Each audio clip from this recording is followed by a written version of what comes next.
सभी को हर हर महादेव, श्री शिवाय नमस्तुभ्यम। कैसे हैं आप सब? नमस्कार, स्वागत है आपका हमारे इस चैनल सत्य सनातन ज्ञान में। आइए आज हम सब सुनते हैं जितिया व्रत में सुनी जाने वाली चील और सियार की पौराणिक कथा। पौराणिक कथा के अनुसार एक पेड़ पर चील और सियारिन रहती थी। दोनों की आपस में खूब बनती थी। चील और सियारिन एक दूसरे के लिए खाने का एक हिस्सा जरूर रखते थे।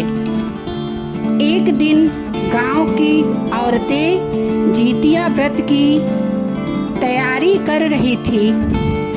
उन्हें देखकर चील का भी मन व्रत करने का कर गया। फिर चील ने सारा वाकया सियारिन को जाकर सुनाया।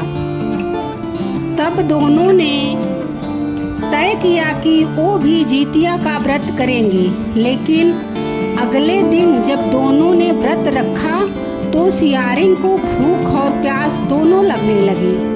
सियारिन भूख से व्याकुल इधर उधर घूमने लगी। व्रत के दिन गांव में किसी की मृत्यु हो गई। यह देखकर सियारिन के मुंह में पानी आ गया। फिर सियारिन ने अध जले शव को खाकर अपनी भूख को शांत किया। वह भूल गई उसने जितिया का व्रत रखा है। वही चील ने पूरी निष्ठा और मन से जितिया का व्रत और पारण किया। चील और सियारिन ने अगले जन्म में सगी बहन बनकर एक राजा के घर जन्म लिया।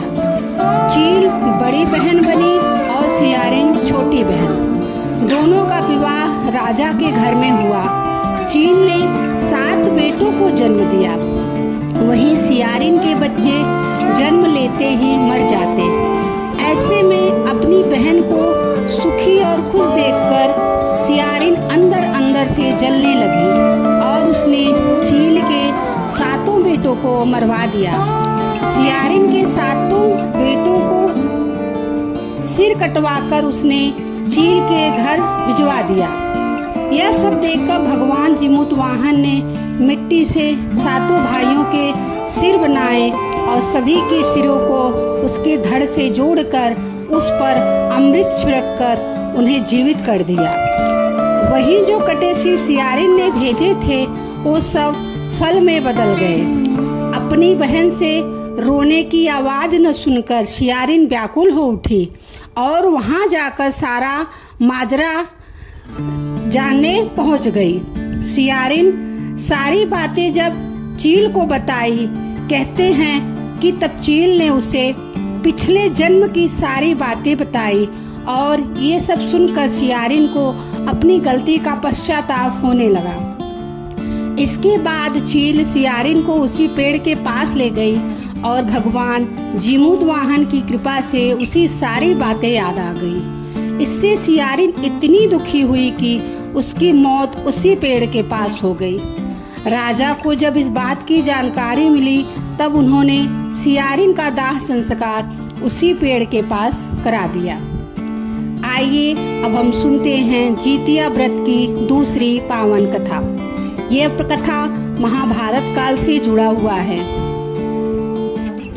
जितिया व्रत की एक कथा महाभारत काल से जुड़ी है। कहते हैं महाभारत युद्ध में अपने पिता गुरु द्रोणाचार्य की मृत्यु का बदला लेने के लिए अश्वत्थामा ने पांडवों के शिविर में घुस गया। उसने शिविर के अंदर देखा 5 लोग सोए हुए थे।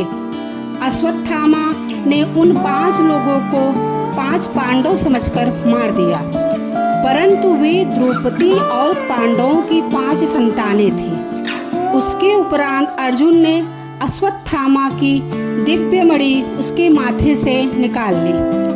अश्वत्थामा ने बदला लेने के लिए अभिमन्यु की पत्नी उत्तरा के गर्भ में पल रहे बच्चे को मारने की कोशिश की, जिसके लिए उसने उत्तरा के गर्भ पर ब्रह्मास्त्र से वार किया।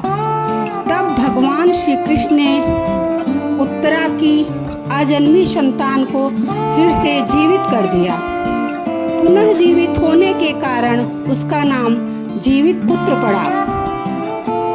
क्योंकि श्री कृष्ण ने उत्तरा की भी रक्षा की थी, इसी कारण से वह जीवित पुत्रिका कहलाई।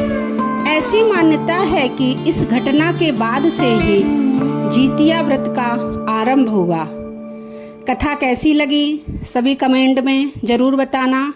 सभी को जीतिया व्रत की हार्दिक शुभकामनाएं। हर हर महादेव।